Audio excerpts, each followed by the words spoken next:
Fala pessoas, tudo bem?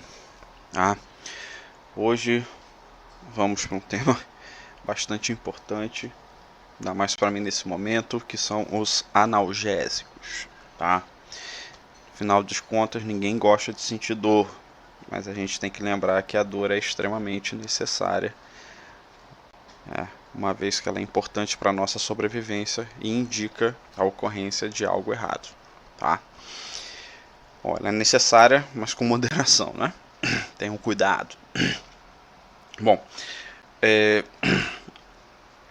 os agentes analgésicos eles são classificados como as drogas mais auto-administráveis no mundo. Tá? A maioria das pessoas não tolera sentir qualquer tipo de dor. Então a automedicação preocupante ela envolve principalmente o abuso de analgésicos. Tá?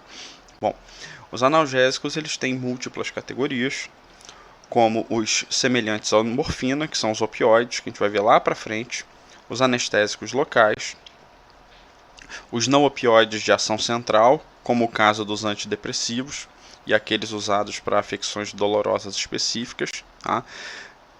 E principalmente os anti-inflamatórios não esteroidais, que é aqueles que são utilizados mais rotineiramente, principalmente no Brasil. Tá? Aí você fala, mas antidepressivos sim, né?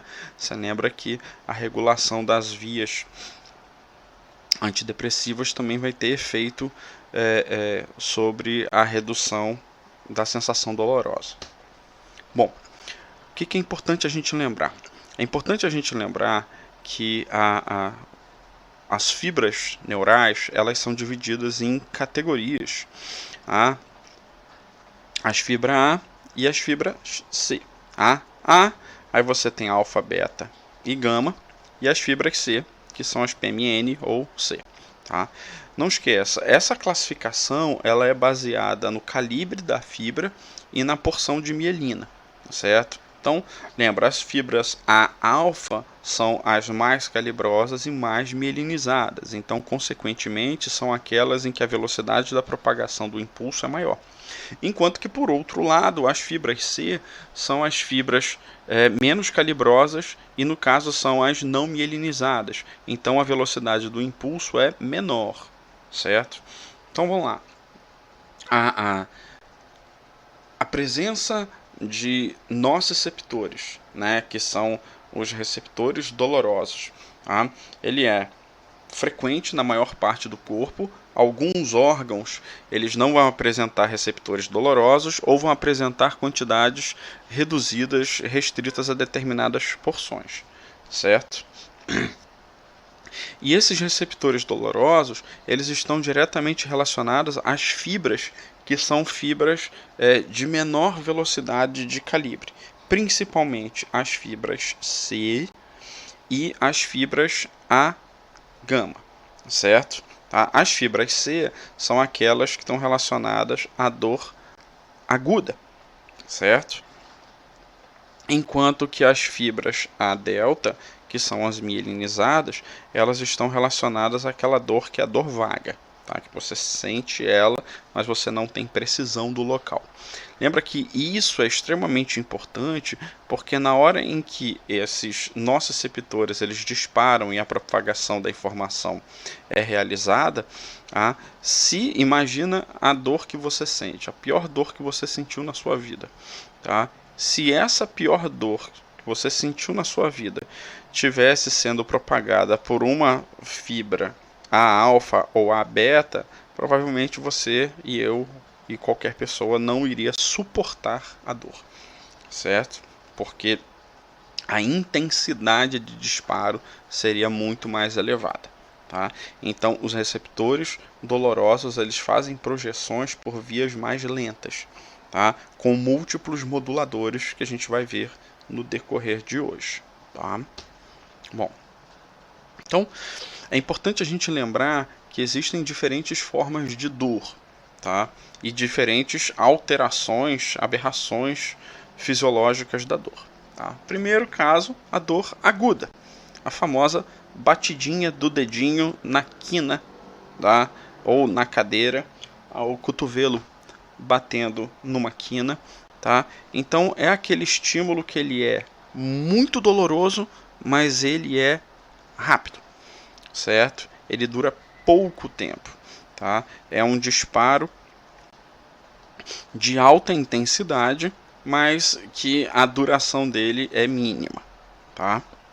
Em poucos segundos, eventualmente em poucos minutos, você para de sentir aquela dor, tá? É uma indicação imediata de risco. A dor crônica, que é aquela de maior duração, aquela que é mais incômoda, ela tem menos intensidade em geral que a dor aguda, só que ela é desagradável porque ela é contínua, tá? De maneira geral, vamos entender aqui, tá? Não importa se a dor é aguda ou crônica, tá? Você tem um estímulo doloroso, tá? Esse estímulo ele foi forte o suficiente para disparar os nociceptores. Lembrando que os nociceptores, eles em geral têm um limiar de excitabilidade mais alto para que eles não sofram disparos irregulares, certo? Então você precisa de uma intensidade mais alta para excitar esses neurônios. Na hora em que eles disparam, eles sinalizam para principalmente fibras C, tá? E essas fibras C, elas vão conduzindo a informação pela via, se for periférica, pela via espinotalâmica, e aí vai conduzir a informação até o córtex, aonde você vai sentir a dor, efetivamente, pelo disparo cortical, tá? Bom, durante o processo, dependendo da origem do estímulo doloroso e das vias relacionadas, você vai ter a liberação de uma série de mediadores, que a gente vai falar já na sequência. E esses mediadores, principalmente mediadores inflamatórios, eles vão potencializar a resposta dolorosa, certo? E garantir a manutenção do disparo, que vai caracterizar a dor crônica, a sinalização contínua, que vai informando o córtex e ele vai disparando e vai te sinalizando a dor, tá? Obviamente a gente vai ter a presença de sinalizadores inibitórios que vão fazer com que esse disparo ele seja reduzido, tá? E você também vai ter estimuladores excitatórios, sinalizadores excitatórios, que vão potencializar ainda mais essa resposta, tá? No caso da dor crônica, existem algumas situações aberrantes, tá? Que são a hiperalgia, a alodinia e os espasmos de dor sem estímulo. Como o próprio nome diz, é quando principalmente a musculatura ela gera respostas dolorosas a partir de estímulo nenhum, ausência de estímulo, tá? Os outros casos, a hiperalgesia, desculpa, e a alodinia, eles são mais frequentes, tá? Você vai chamar de hiperalgesia aquela situação em que o indivíduo ele sente mais dor do que o estímulo provoca dor, certo? A intensidade dolorosa é mais alta do que o estímulo doloroso gerado, certo? Tá? Algumas pessoas são mais hiperalgésicas, apresentam situações por herança multifatorial ou por uso de determinada droga ou determinado fármaco, tá? Que pode provocar como efeito colateral hiperalgesia. Assim como, por outro lado, nós temos pessoas que podem ser hipoalgésicas, certo? Que são aquelas pessoas em que o estímulo doloroso provoca uma intensidade, uma sensação de dor menor do que o normal, certo? Tipo Rambo. Tá? E a alodinia é aquele caso em que a pessoa ela sente dor por um estímulo que não é nocivo, algo que tocou a pele, algo que ela inalou, algo, enfim, que não é não é um estímulo doloroso, mas que por alguma razão dispara a sensação dolorosa, certo?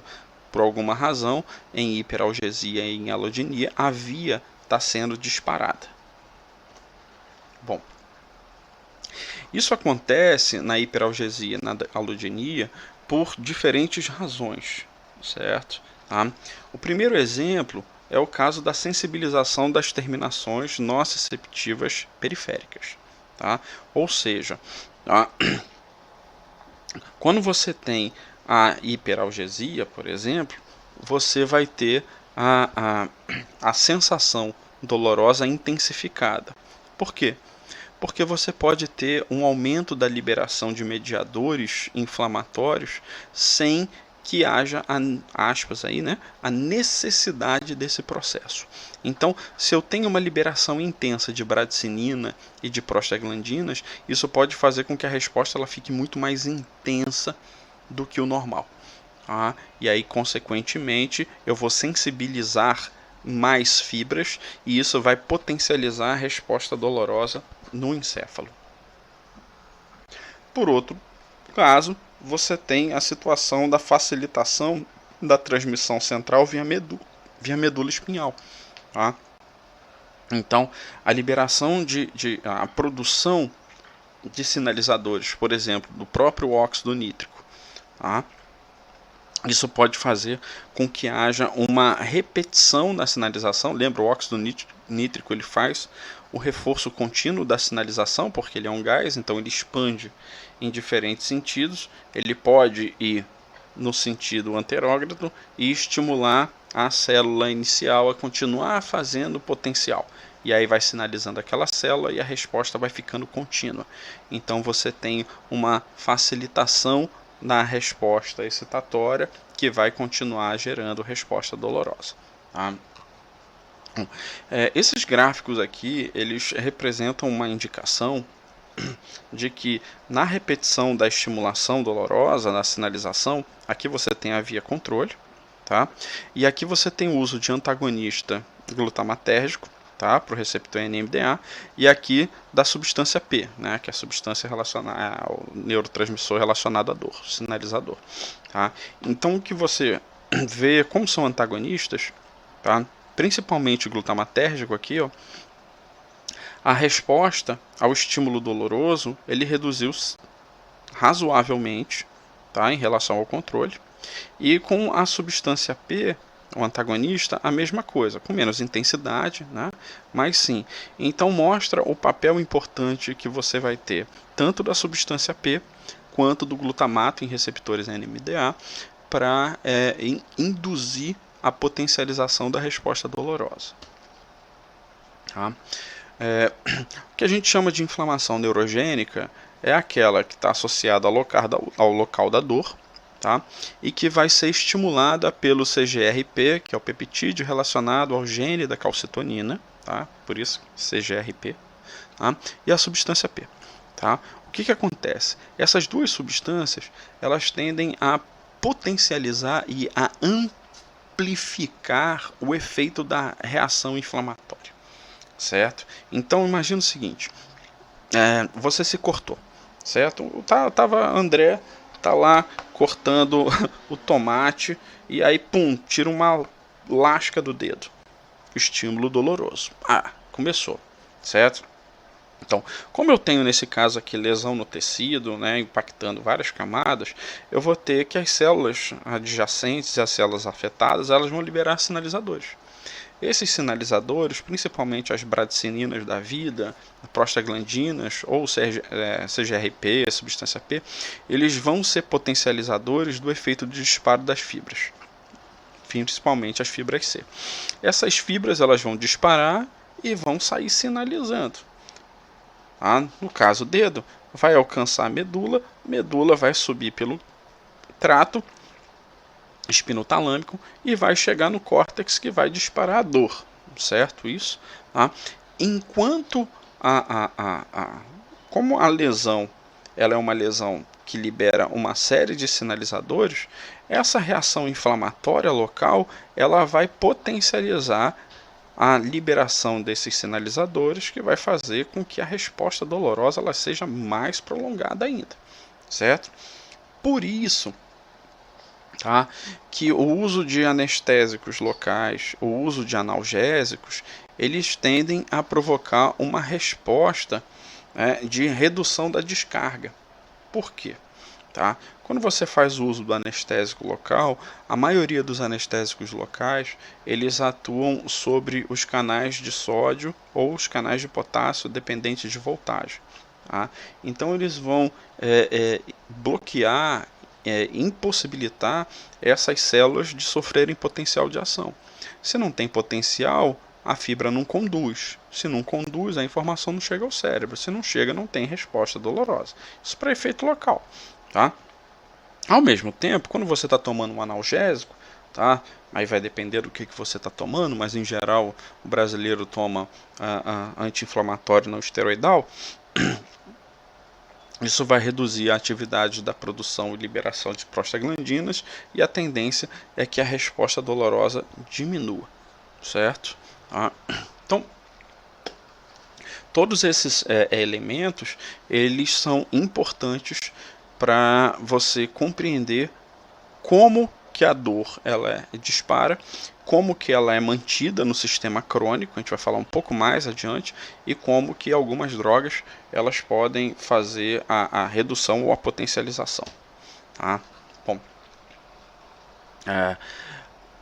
lembra quando você tá, a criança machucou, bateu, chorou, tá dodói, aí mostra aqui o joelho, mostra, aí a vovó vai lá, faz um carinho em cima, fica estimulando, vai passar, dá beijinho, passa, passa, passa.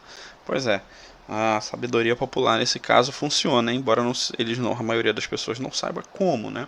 É o que a gente chama de teoria da comporta da dor. Tá? Quando você está no corno dorsal da medula, você lembra que os estímulos aferentes, eles são estímulos que chegam pela via dorsal, certo? Então, as aferências, elas estão trazendo informações de tudo do corpo. Então, informações mecânicas, certo? Pelos mecanorreceptores, tá? Informações de dor, informações de temperatura e por aí vai indo, tá? Então, em diferentes lâminas. Bom, o que acontece? O que acontece é que os receptores dolorosos, olha aí, eles estão relacionados às fibras C da via da lâmina 1 e 2, certo?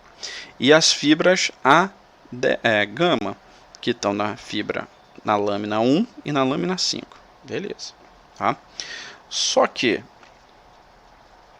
nas lâminas principalmente na 1, perdão, desculpa, tá?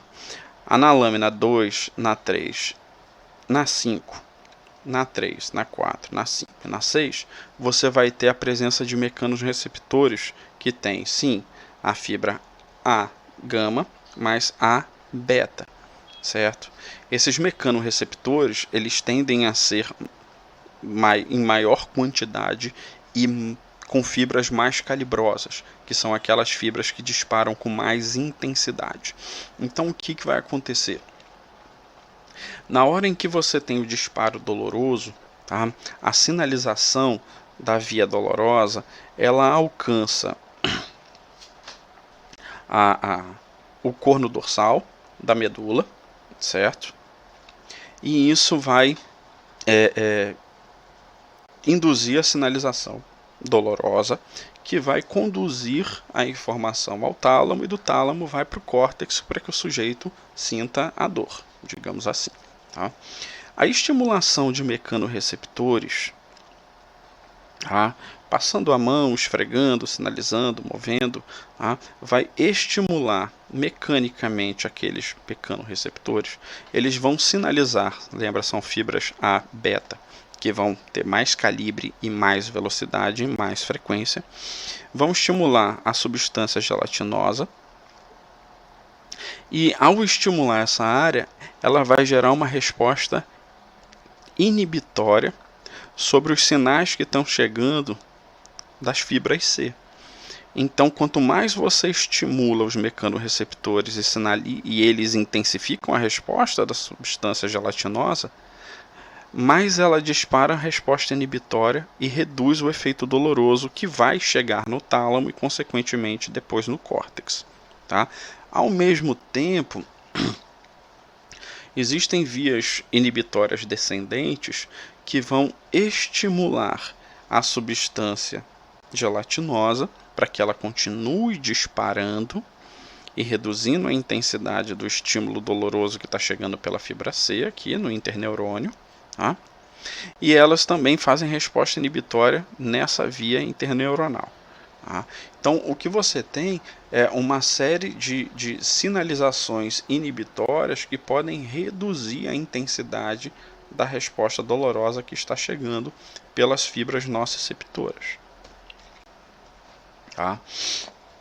Então, na via de controle inibitório descendente, a resposta bastante intensa ela está relacionada à presença da liberação de serotonina, certo? Tá?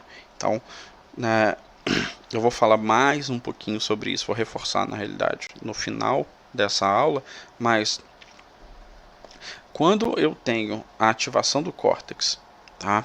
E a sinalização excitatória da área cinzenta periaquedutal, tá? Ou através do hipotálamo ou do córtex, mas principalmente do hipotálamo. Tá? O disparo aqui ele vai provocar uma resposta excitatória, tá? No núcleo da RAF magna, no tronco, tá? E esse, por sua vez, vai disparar liberando encefalina e principalmente serotonina. Tá? O disparo da via aqui, principalmente serotoninérgica, ele vai provocar uma resposta inibitória na região do corno dorsal. Então, mesmo com que o sinal doloroso chegue aqui, ó, a intensidade tende a ser menor, certo? Isso. E aí que o disparo da via dolorosa aqui, ó, excitada pelos nociceptores, tá, vai induzir a ativação do tálamo, lembra, porque tem que ativar o tálamo, porque a sinalização tem que chegar nele para que o tálamo leve a informação ao córtex, embora não esteja mostrando aqui, mas também vai ativar aqui a região do núcleo reticular paragigantocelular. Tá? Na hora que eu estimulo aqui, esse núcleo ele dispara resposta excitatória mais intensificada para o núcleo da RAF magna, que vai potencializar aqui. Então perceba que você tem um mecanismo central que tem como objetivo também reduzir a intensidade da dor, certo? É aquela história, sentir dor é importante, mas apesar das fibras serem mais finas, né, menos calibrosas, não mielinizadas, e ainda assim isso provoca um disparo doloroso intenso. Então a gente tem vias descendentes do córtex, além da própria teoria da comporta da dor, que fazem com que essa intensidade dolorosa diminua naturalmente, tá? Sem uso de medicação. Dor neuropática é aquela dor crônica e intensa, sem qualquer relação tecidual. Tá? Então ela tende a ser originada por doenças neurológicas nas próprias fibras sensoriais. Então significa que você tem um disparo irregular dos nociceptores ou das fibras, e isso provoca uma sensação dolorosa crônica, né, e de intensidade elevada, sem que haja uma lesão, sem que haja uma alteração tecidual. Tá?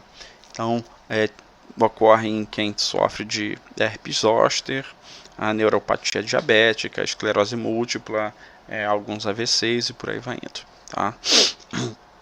É importante lembrar que a percepção da dor no sujeito ela é subjetiva, certo? Tá?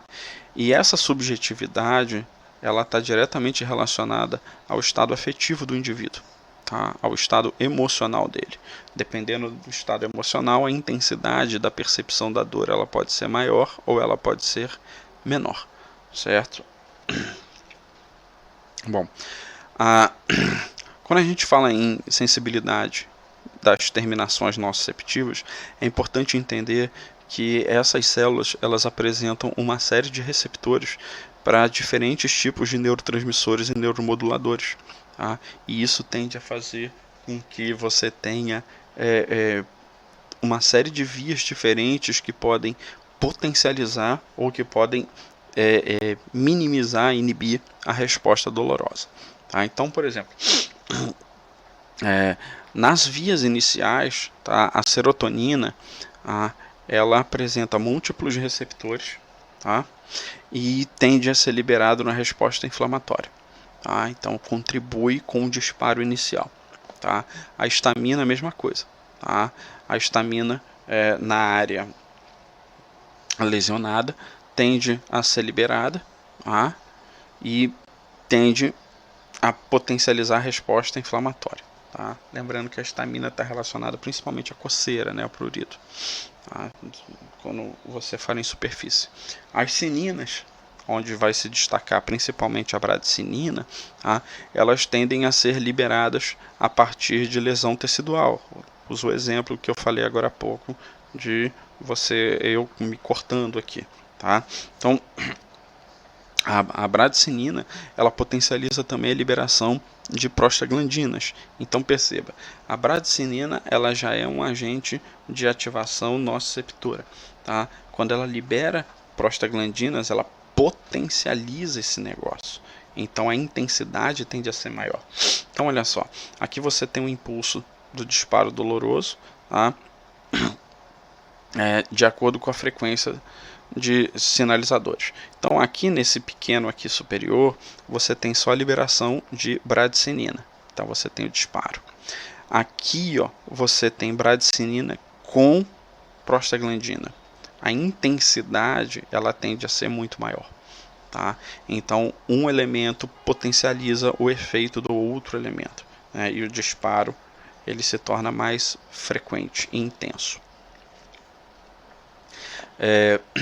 Metabólitos de substâncias liberados por células ativas, né, estão relacionados àquelas células que têm o pH mais reduzido, tá, e a disponibilidade de ATP ela ativa os canais catiônicos, tá, e isso vai fazer com que a troca de íons seja mais intensa e isso pode potencializar a liberação de a resposta excitatória neuronal, né, no caso dos nociceptores. Prostaglandina não está relacionado à dor, tá? Mas tende a potencializar os outros agentes, tá? Como a bradicinina, que agora a gente viu agora há pouco, no slide anterior. Tá?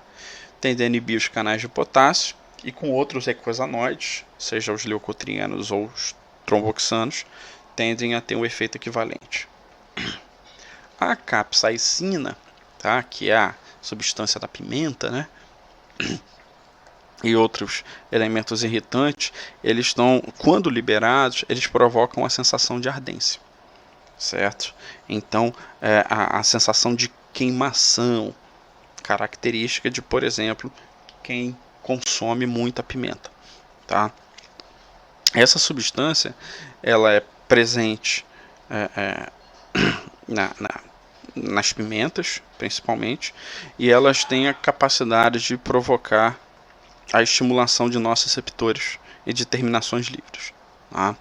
A tendência é que a ligação da capsaicina aos receptores aumente a permeabilidade do cálcio, então eu provoco um influxo de cálcio, e essas células, ao dispararem, geram potencial de ação que potencializa a liberação de substância P, que é um dos agentes inflamatórios neurotransmissores iniciais, certo? Que vão iniciar a via dolorosa. Por isso que para algumas pessoas, como é o meu caso, o consumo de pimenta, ele tende a potencializar a sensação dolorosa. Tá? Eu não tenho a habituação da via, então a sensação ela é muito desconfortável, porque ocorre exatamente isso que eu falei agora há pouco. As taxininas, tá, são aquelas moléculas que estão relacionadas à produção de pré-hormônios, tá, em que você tem um gene que depois que ele é transcrito e traduzido, tá, ele vai sofrer clivagem em pontos diferentes, então vão liberar diferentes tipos de peptídeos sinalizadores. Eu falei isso em aulas anteriores. Tá?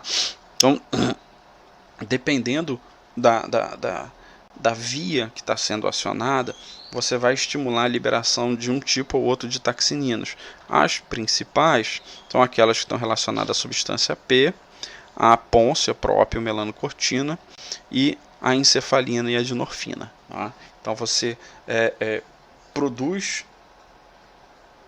subprodutos diferentes a partir de uma mesma origem gênica.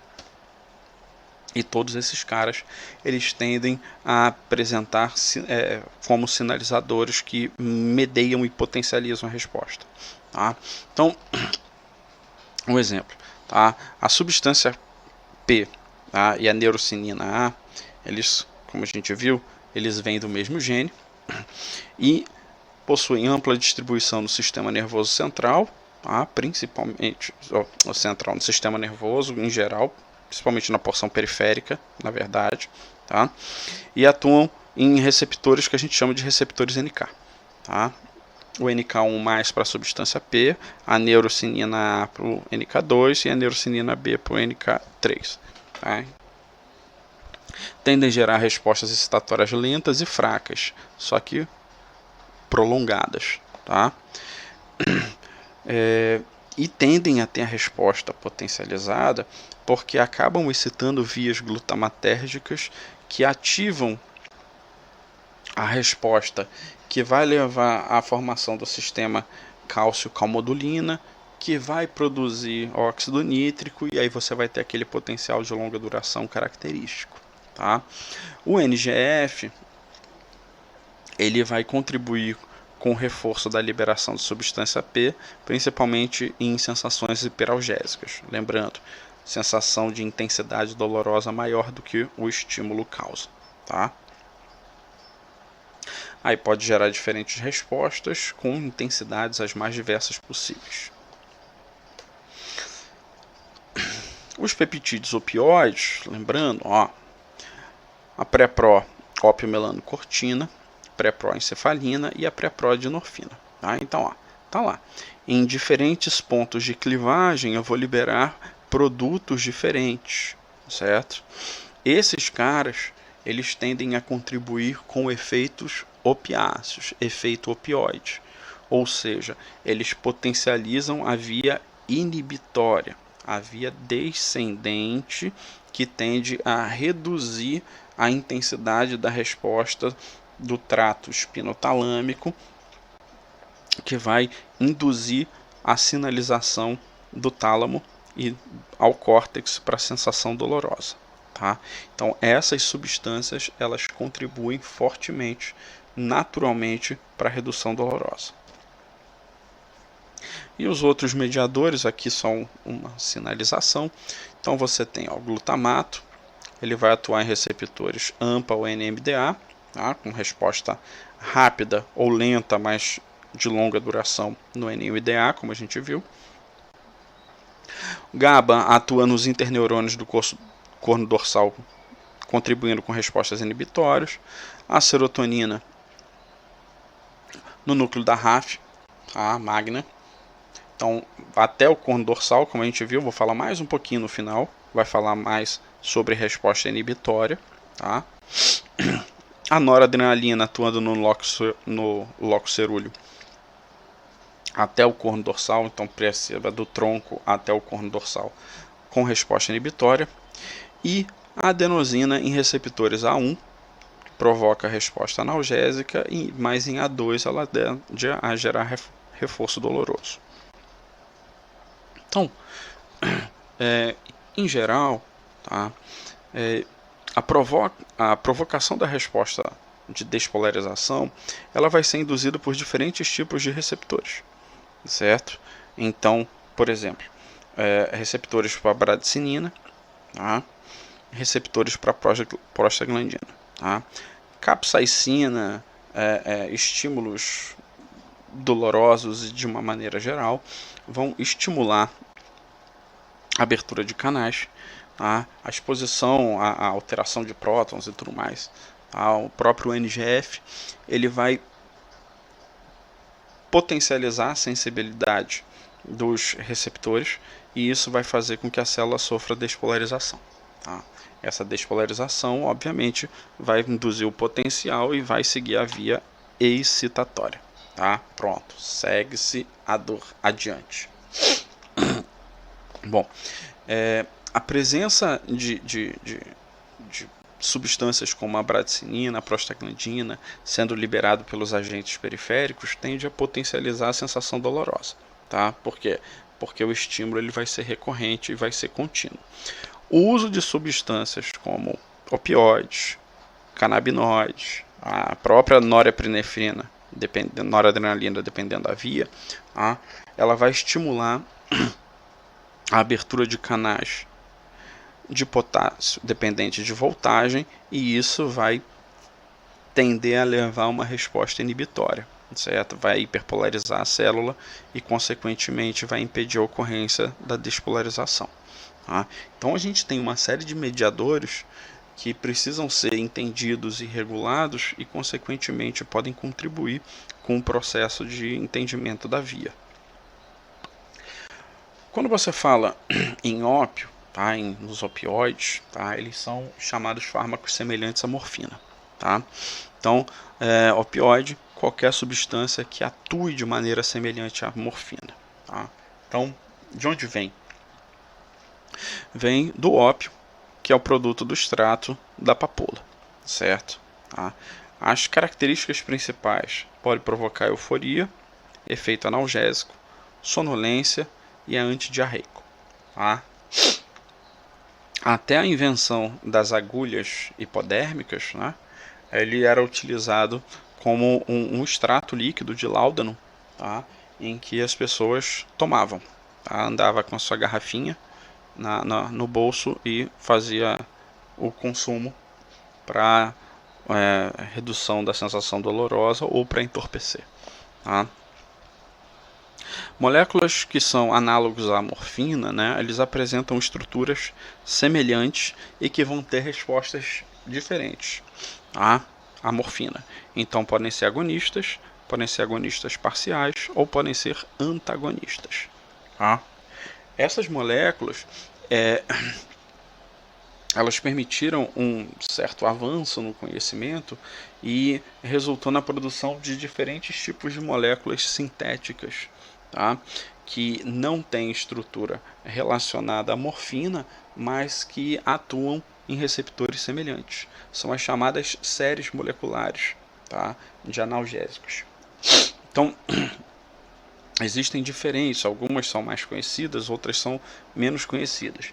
Então, por exemplo, na série da fenilpiperidina, tá, a petidina é uma das mais famosas, tá, o sufentanil também.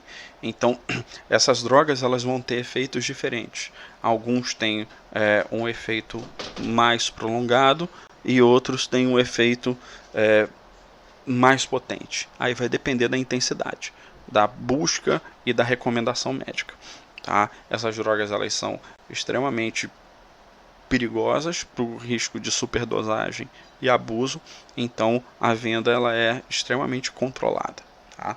A série da metadona ela está associada a moléculas que apresentam um efeito de ação muito prolongado. Tá? Continuando, a série do benzomorfan, tá? A ciclazolcina é uma das mais conhecidas, tá? E os derivados de tebaína, tá? Do extrato, tá? Tem uso veterinário, tá? São menos o efeito menos prolongado, embora tenha uma potência maior. Tá? Essas são só formas de variação para conhecimento geral. Tá? Mas de uma maneira geral, os receptores opioides eles são divididos em 3 grupos. Tá? Os receptores Mi, os receptores kappa e os receptores delta. Certo? Então, em geral, a resposta ao opioide, a ativação desses receptores, ele tende a gerar a resposta analgésica. Tá? Mas então, de uma maneira geral, provoca uma redução da sensibilidade dolorosa e isso é reconfortante para o paciente que sente muita dor. Tá? Contudo, tá? O uso ele tem que ser moderado e acompanhado porque tendem a provocar abuso e dependência, certo? Não são todas, mas tendem a provocar uma sensação de conforto, porque o sujeito não está sentindo mais aquela sensação dolorosa, e tendem a gerar uma resposta de dependência resultante do abuso. Tá? Então, os agonistas puros, eles, a maioria, tá, tem efeito semelhante à própria morfina, com alta afinidade aos receptores μ. Os agonistas parciais e os agonistas ou antagonistas mistos podem gerar um efeito sobre um receptor e no outro vão gerar outro efeito. Tá? Então, podem causar mais disforia do que euforia. E os antagonistas, eles bloqueiam os efeitos opioides. Tá?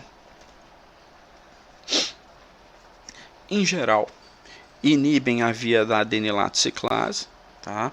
Reduzem a produção de AMP cíclico, então a ativação da resposta metabotrópica não potencializa, abrem canais de potássio e inibem cálcio, né? E consequentemente você não tem despolarização. Tá? Consequentemente você vai ter uma resposta de uma célula inibida, né? Hiperpolarizada. Na via nociceptiva, que é o nosso alvo, tem ampla distribuição de receptores no cérebro. Tá? A morfina na área cinzenta periaquedutal, ela gera uma analgesia bem acentuada, tá? Que é uma das vias principais, como a gente viu, reguladas pelo hipotálamo e pelo córtex para ativar a via inibitória descendente. Ela inibe a liberação de substância P na medula e pode inibir a descarga aferente nos nossos receptores. Então é uma sensação dolorosa, reduzindo em intensidade, em algumas situações quase desaparecendo. Tá? Então,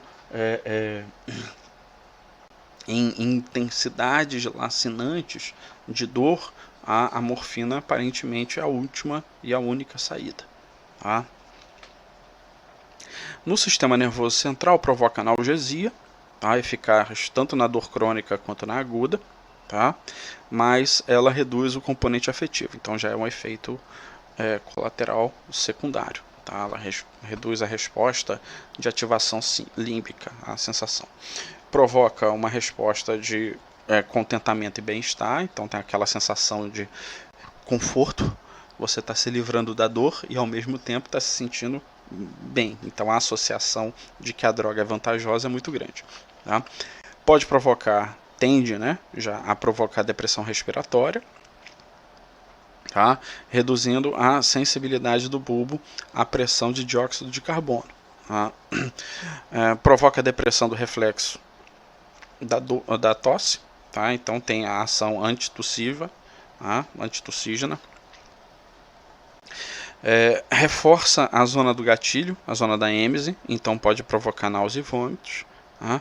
E provoca constrição pupilar, tá? Estimulada pelo núcleo oculomotor.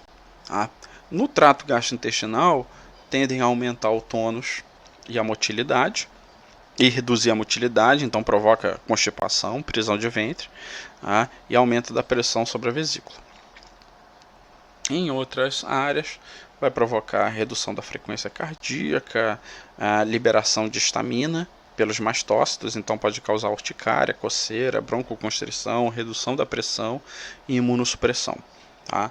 Então é preciso ter muito cuidado, porque o uso abusivo dessas drogas tendem a gerar muitos efeitos colaterais. Tá? E a dependência é muito grande. Tá? Que é o que a gente vai ver agora. A tolerância ela surge rápido, com poucos dias, tá? Devido à resposta de dessensibilização associada à regulação adaptativa da adenilato ciclase. A dependência ela pode ser tanto física quanto psicológica, tá? E a abstinência física ela provoca perda de peso, tremores e agressividade, que é a característica típica da abstinência em geral de drogas que apresentam grau de dependência de médio a elevado. E os antagonistas, eles bloqueiam os três tipos de receptores, os Mi, os Kappa e os Gama, não, Delta, desculpa. Tá? Podem ser de longa ou de curta duração e pode gerar uma mistura de efeitos diferentes. Tá?